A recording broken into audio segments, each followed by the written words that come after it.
بسم اللہ الرحمن الرحیم۔ سراقہ کی زبان سے آپ صلی اللہ علیہ وسلم کی نبوت کا اعتراف۔ کچھ دنوں کے بعد سراقہ نے ابو جہل سے اس واقعے کا ذکر کرنے کے بعد چند اشعار پڑھے، جن کا ترجمہ یہ ہے کہ اے ابو حکم، لات کی قسم،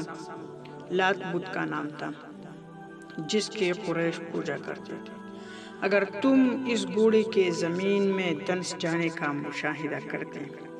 تو تمہیں اس بات میں شک کی گنجائش نہ رہتی کہ محمد صلی اللہ علیہ وسلم خدا کے رسول ہیں۔ میرے رائے میں تمہیں لازم ہے کہ ان کی حفاظت سے خود بھی اجتناب، مخالفت سے خود بھی اجتناب کرو اور لوگوں کو بھی منع کرو، کیونکہ مجھے یقین ہے کہ تھوڑے عرصے میں ان کی کامیابی کے نشانات اس طرح چمک جائیں گے کہ تمام انسان اس کی تمنا کریں گے کہ ہم ان سے صلح کر لیں۔